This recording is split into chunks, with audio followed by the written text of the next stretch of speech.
time to dish with D. That's me. It's time for my weigh-in meeting topic du jour. How did D do week 2 on the purple plan? I think I did well. I stayed the same, so I think that's a win. I am on maintenance. I really don't look to lose, and I did have what you call one of those weekends. But you know what? I consider it a win when the weight doesn't move. But yep, I've been enjoying it, and I keep saying the reason I'm on the purple plan is to really eat the purple zero foods. The only way to eat them is being on the purple plan because you don't have that many points. So I tend to gravitate towards those so I can have points, so I don't have to worry about being out of points. So that's in a nutshell. It's very similar to the blue, but a little amped up, giving you 0 potatoes, 0 brown rice, 0, whole grain pastas. Yeah, it's a little bit of a challenge. But and oats. The oats is probably the things I'm probably eating the most are oats, definitely. Quinoas, brown rices, and potatoes. I don't go for the whole wheat pasta. I've had it once, again, we've had this conversation. I'm not going to reiterate that, but you know where I'm at with that. So let's see. I haven't even looked at this yet. Let's look at the recipe first. Remember, I do print the screenshots at the end. If you want a copy, these come to your email if you're a WW member every Sunday in an email. I try to remember to put it on my Facebook group. Doesn't always work out that way because the link changes. Like once the new one comes out, you can't get the old one, as far as I know, because I've tried using the link and the link goes right. It's the same link, I believe, it's just to a different one. So if you're not part of my Facebook group, you should be. Listen in the description box below. Dish with D's crew. It's a great place to be. It's private. It's fun. You'd love it there. Vegan, gluten-free funfetti snack cake. Oh, nothing like a good cake. 8 points on all plans. Oh, that's a little bit steep for my taste. Okay, it's an 8 by 8 inch square baking dish. And you get serves 12. 8 by 8 and you get, yeah, that's like having a mouthful. I'm sorry. Yeah, I don't like this. I will not be making it. Yeah, you've seen my mini party cake loaves. That puts this to shame big time. And if I remember to link my party cake loaf, if you don't look at my recipes, oh my God, you're missing out on low point and delicious. I don't even want to show this. Yeah, it better be fantastic for that amount of points is all I'm saying. I mean, if I'm out at a restaurant, I will pay that much for a piece of cake. But when I'm at home making it, yeah, I'm not paying any points. It's just truth. Sorry about that, WW, but not doing it.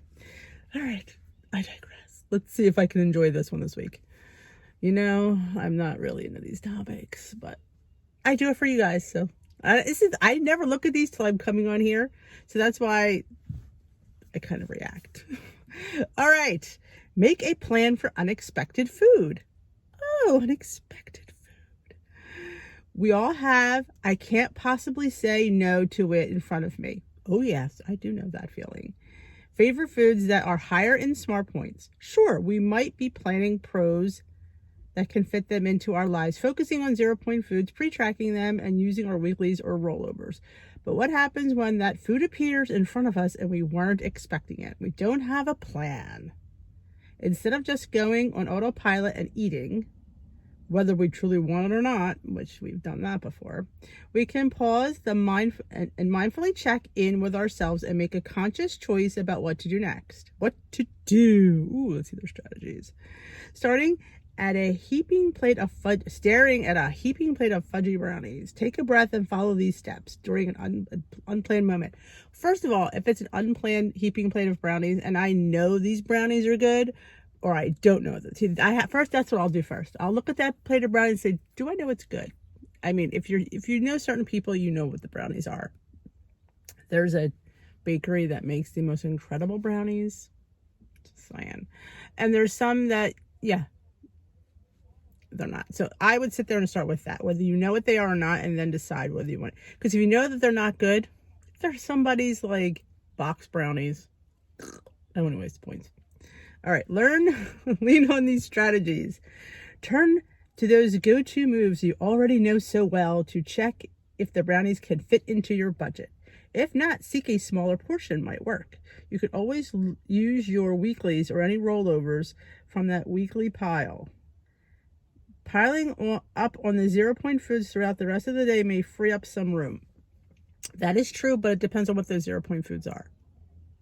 I mean, we all know 0-point foods are created equal. So I would have some, yes, but I wouldn't, depends on what those I wouldn't just mindlessly say 0-point foods. Just wouldn't. But I definitely you have to assess the brownie. Assess the brownie. Is it point worthy? I mean, there's some that just aren't, and you look at it and you know they're not going to be good, but then you look at some and you know that they are. Yes, I definitely would indulge. And the problem is people are staring at you waiting to see what you're going to do. That's half the truth. They'd be like, is Denise going to eat that brownie? She's on Weight Watchers. I bet she won't. I bet she will. Yeah, you got people betting against whether you're going to eat it or not. That's the sad reality of our life. Like I said, if that brownie is what I want, I will have some of that brownie. I will not have the whole piece of that brownie. It's always good to have your husband there because I have some and throw the rest of his plate. That's what I do. But if I take a bite of that brownie and it is like, oh my God, moment brownie where you just want to have a cigarette afterwards, I might have more because I don't always have those. So if I have the opportunity and the opportunity hits me, I may have more because you know what? It's a brownie, and life is short. And if it's that good, and if it's, trust me when I tell you, I have a scale that I measure things. And if it comes in the middle, yeah. But if it's a 10 out of 10 on a brownie scale, yeah, I may finish it. Or have a little bit more anyway. Because, again, there's times where you have stuff that's and you know what? I've spit out food because it looked good. It's horrible. So, yeah. Look for any alarms. Fast forward an hour after you've finished eating that food. How do you think you feel? If you picture yourself satisfied and content, great. That's the signal to eat and track. If you picture yourself regretting the decision, feeling overall full or unsure about what else to eat during that day, that is an alarm bell. Well, it's called guilt. I don't know if it's an alarm bell. It's guilt. And I don't like the fact that they're wanting you to feel guilty about that because it's food. So you ate it. Track it and move on. I don't need to feel guilty about having a brownie that I wanted. And I don't like the fact that they're trying to put that in your mindset. Like, no, we shouldn't have to feel bad about it. And they should be telling you not to feel bad. If you truly, really wanted it, I guess they're trying to hit the people that are just mindlessly eating it because it's there. Those, yeah, I get that. But that doesn't say that here. Make a plan. If an alarm sounded and signaling that you're not sure about eating that favorite food, make a plan to eat it later. Consider how much you will eat, where, and when you will eat it. Then when is the time to come to see if you're... They want you to take the brownie home, think about it, and hopefully you forget about it. I don't know about them, but yeah, I just think about it more. I know that brownie sitting next to me in the car. I think about it all the way home. I go home and I think about it. And sad part, that makes me want it more because I've overthunk it. That's a word. Yeah, I would rather eat a portion in the moment, satisfy that moment, because you will make that moment more bigger than it really is to me by waiting. That's how I am. I make that brownie more important than it truly is. It's a piece of dessert. Have a small piece, track it, and move on. That is my advice for unexpected food. Or what I like to do is, depending on where I'm going, I tend to think there's going to be unexpected food, especially if you're going somewhere that if you don't know, I guess I don't think I've ever not had points in the bank for that reason. I mean, if I'm coming to a day like today where I weigh in, I eat my weeklies, I still have enough weeklies for unexpected food because we're going out. But say it's tomorrow. I don't know. I see that's kind of, I don't know. Like, I kind of think we kind of always keep unexpected, at least I do, in my bank. I mean, there's times where I unexpectedly make bad choices. I didn't plan to choose that, but you know, at the moment I did. I personally take the hit for it at the end of the week on the scale, and I move on. I don't need to overthink everything that I eat every day of the week. That's how I deal with this. Now, Weight Watchers want you to overthink everything. I'm not sure. To me, in my world, it doesn't work. I would rather take the hit.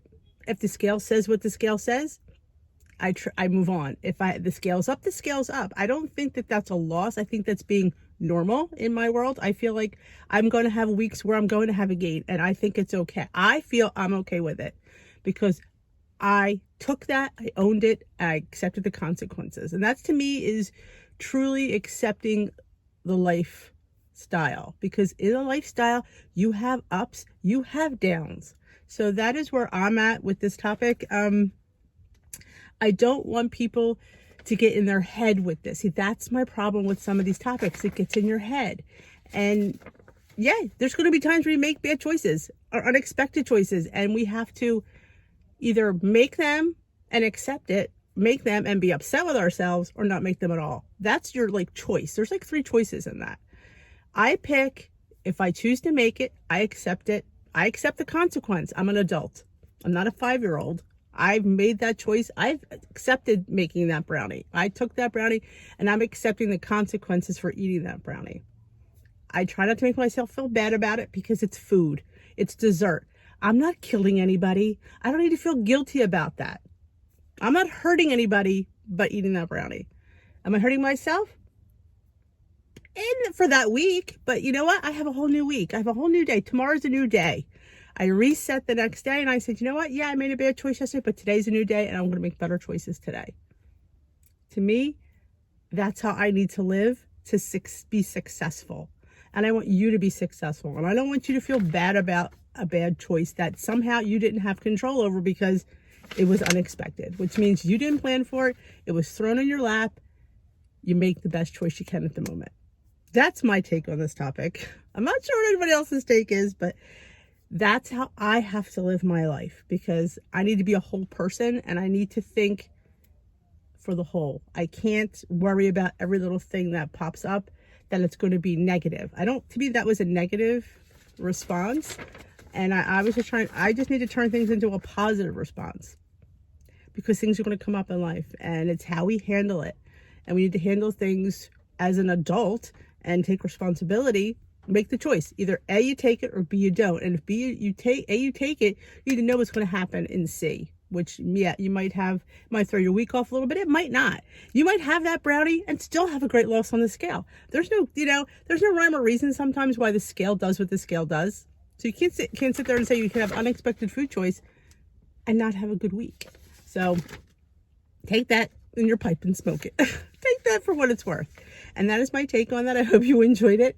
If you did, give it a thumbs up. And if you didn't, I know I'm not really into these topics, but I come from a different perspective when I do these weeklies, and that's just how I do it. So if you haven't already subscribed and enjoyed this and thought you connected with that and you resonated with it, please subscribe. And if you know anybody that could resonate with how I view WW, please share my video, share my channel, invite them to the Facebook group, whatever you need to do to hook us up, you do it. Remember, D goes live every day at 7 p.m. Not tonight, though. I'm meeting my son. But I will be live tomorrow, Sunday, 8 p.m. Eastern on my channel for Tea with D. Please come. Have a great and wonderful rest of your day or weekend or wherever you watch this. Bye-bye.